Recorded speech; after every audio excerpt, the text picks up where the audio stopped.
जन आक्रोश. डोंगराळीच्या लेकीला न्याय द्या. विलंबाने पेटला सोनार समाज. पुन्हा रस्त्यावर उतरण्याचा इशारा. आमच्या लेकीचा गुन्हेगार अजूनही न्यायालयाच्या खुर्चीकडे बघतोय आणि आम्ही न्यायाच्या दरवाजाकडे. डोंगराळे येथील पीडित चिमुकलीच्या आईचे हे शब्द ऐकून कोणाच्याही काळजाचा ठोका चुकतो. दिनांक 16 नोव्हेंबर 2025 रोजी मालेगाव तालुक्यातील डोंगराळे गावात घडलेल्या अमानुष घटनेला 6 महिन्यापेक्षा जास्त काळ लोटला. फास्ट ट्रॅकची घोषणा, नेत्यांची आश्वासने, समाजाचे आंदोलन सगळं झालं, पण निकाल मात्र अजूनही रखडलेला आहे.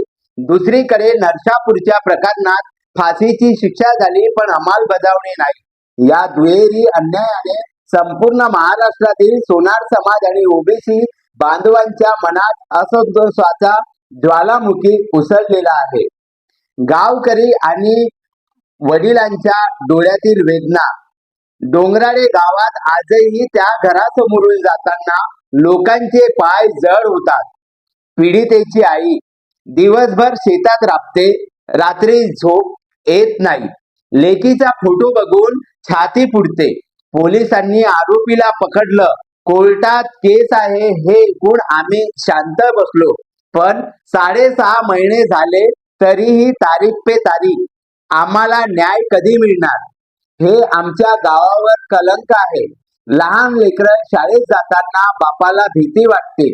आम्ही सरकारला वेळ दिला, आता वेळ संपली.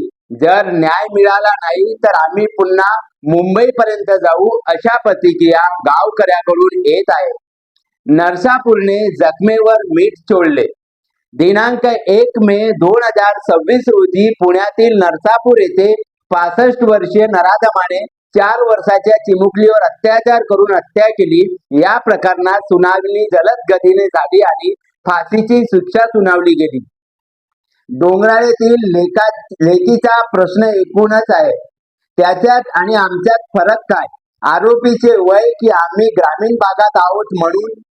या तुलनेमुळे समाजात प्रचंड असंतोष आहे. वडगाव पान येथील शालेय विद्यार्थिनीवर झालेल्या ऍसिड हल्ल्याने ही जखम आणखी खोल गेलेली आहे. सोनार समाजाचा आक्रोश. पुन्हा रस्त्यावर उतरण्याची वेळ. सोनार समाज संघटना यांनी या विलंबनाविरोधात कठोर भूमिका घेतली आहे. आम्ही शांततेच्या मार्गाने निवेदन दिलं, मोर्चे काढले. सरकारने फास्ट ट्रॅक कोर्टची घोषणा केली, पण जमिनीवर काहीच बदल नाही. महाराष्ट्रात दररोज अशा घटना वाढत आहेत. सिंहस्थ कुंभमेळा तोंडावर आहे आणि महिला सुरक्षित नाही. ही आमच्या समाजाची आणि माणुसकीची परीक्षा आहे. येणाऱ्या दिवसात डोंगराळे प्रकरणात निकाल लागला नाही आणि यज्ञशक्ती कायदा पारित झाला नाही तर संपूर्ण महाराष्ट्रातील सोनार समाज व ओबीसी समाज तसेच महाराष्ट्रीयन पुन्हा रस्त्यावर उतरेल. यावेळी आंदोलन अधिक तीव्र असेल. समाजाचे निवेदन सरकारला सादर करण्यात येणार आहे आणि त्यात आमच्या मागण्या खालील प्रमाणे. डोंगराळे प्रकरणातील सुनावणी लवकरात लवकर पूर्ण करून नराधमास फाशीची शिक्षा द्यावी. नरसापूर प्रकरणातील फाशीच्या शिक्षेची तातडीने अंमलबजावणी करावी. विधी मंडळाच्या पावसाळी अधिवेशनात यज्ञशक्ती कायदा 2026 पारित करावा. या कायद्यानुसार महिलांवरील अत्याचाराच्या प्रकरणात 30 दिवसात सुनावणी आणि शिक्षेची तात्काळ अंमलबजावणी बंधनकारक करावी. सिंहस्थपूर्वी महाराष्ट्रातील सर्व जिल्ह्यामध्ये महिला सुरक्षा सेल अधिक सक्षम करावेत.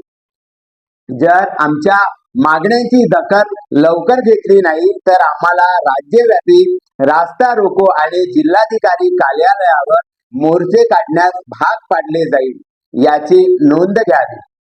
समाजात उफाळलेला असंतोष. डोंगराळे घटनेनंतर झालेल्या पहिल्या आंदोलनात हजारो लाखो लोक रस्त्यावर आले होते, पण निकाल न लागल्याने आता आंदोलन करूनही उपयोग नाही का, अशी निराशा पसरली आहे. नरसापूरची बातमी आल्यानंतर ती निराशा संतापात बदललेली आहे. सामाजिक कार्यकर्ते म्हणतात, कायदा आहे, कोर्ट आहे, पण पीडितेला वेळेवर न्याय मिळत नसेल तर लोकांच्या व्यवस्थेवरील विश्वास उडेल. यज्ञाशक्ती कायदा ही काळाची गरज आहे. यात पुढे काय? सोनार समाजाच्या पदाधिकाऱ्यांनी जिल्हानिहाय बैठका सुरू केलेल्या आहेत. नाशिक, पुणे, मुंबई, नागपूर, औरंगाबाद येथे मेणबत्ती मोर्चे आणि स्वाक्षरी मोहीम राबवण्याचे नियोजन परत सुरू केलेले आहे.